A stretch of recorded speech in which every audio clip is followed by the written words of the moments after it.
ओला dock YouTube channel को subscribe करें और बेल आइकॉन को दबाना मत भूलें। अस्सलाम वालेकुम, मेरा नाम डॉक्टर सारा मसूद है। I am a consultant obstetrician and gynaecologist practising in Farooq hospital DHA branch and also at Sara's clinic in K block market DHA phase 1।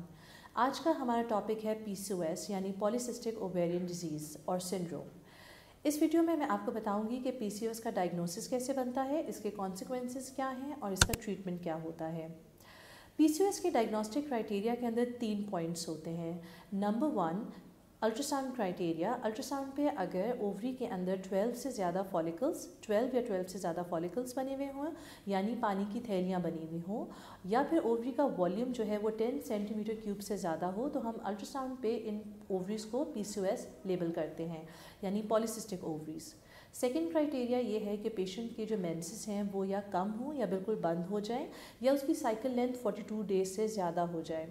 और थर्ड क्राइटेरिया है अगर पेशेंट के अंदर मेल हार्मोन की ज़्यादती हो, यानी टेस्टोस्टेरोन की ज़्यादती की होने की वजह से पेशेंट को एक्ने का प्रॉब्लम हो, या हेयर फॉल का प्रॉब्लम हो, या फेस पे हेयर ग्रोथ का प्रॉब्लम हो। इन 3 क्राइटेरिया में से कोई से 2 भी अगर पॉजिटिव हों तो हम पेशेंट को PCOS लेबल करते हैं। पाकिस्तान के टॉप डॉक्टर्स के साथ अपॉइंटमेंट बुक करें, वो भी पेशेंट फीडबैक देखते हुए। लाखों लोगों की तरह पाकिस्तान के सबसे बड़े डॉक्टर नेटवर्क का फायदा उठाएं और आज ही ओला डॉक ऐप डाउनलोड करें। ओला डॉक, डॉक्टर का अपॉइंटमेंट आसानी से। अब इसके कॉन्सिक्वेंसेस क्या हैं? नंबर 1 कॉन्सिक्वेंस जिसकी वजह से फीमेल्स बहुत ज़्यादा परेशान होती हैं कि इसके अंदर डिलेड फर्टिलिटी हो सकती है और सब फर्टिलिटी का पेशेंट शिकार हो सकते हैं। लेकिन ये ऐसी चीज़ नहीं है जिसका इलाज मुमकिन नहीं है। PCOS इज़ ट्रीटेबल और बहुत से पेशेंट्स ट्रीटमेंट लेने के बाद कंसीव कर लेते हैं। सेकेंड प्रॉब्लम इसमें ओबेसिटी का आ जाता है कि मेजॉरिटी ऑफ द फीमेल्स उनको मोटापे का शिकार हो जाती हैं, और इसमें एक आम इंसान के बनिस्बत PCOS के पेशेंट के अंदर चूँकि हार्मोनल इम्बैलेंस होता है तो वेट रिड्यूस करना कदरे मुश्किल होता है, but it is always possible. इसके अलावा जो लॉन्ग टर्म कॉन्सिक्वेंसेस हैं उसके अंदर PCOS के पेशेंट के अंदर diabetes mellitus, blood pressure, raised blood pressure का प्रॉब्लम जो है इसके इम्कानात ज़्यादा होते हैं। इसके अलावा एंडोमेट्रियल कैंसर जो कि यूट्रस का कैंसर है, इसके भी इम्कानात बढ़ जाते हैं। तो इसके लिए इम्पॉर्टेंट है कि अगर किसी पेशेंट को पीरियड्स नहीं हो रहे तो 3 मंथ्स बाद उसको विड्रॉल ब्लीड लेना बहुत ज़रूरी है। और डायबिटीज़ और हाइपरटेंशन के लिए इम्पॉर्टेंट है कि ये पेशेंट्स एवरी 2 ईयर्स अपना ओरल ग्लूकोज टॉलरेंस टेस्ट और अपनी जो फास्टिंग लिपिड प्रोफाइल है वो लाजमी कराएं। अगर इन टेस्ट के अंदर कोई प्रॉब्लम आए तो फिर ईयरली स्क्रीनिंग होना लाजमी है।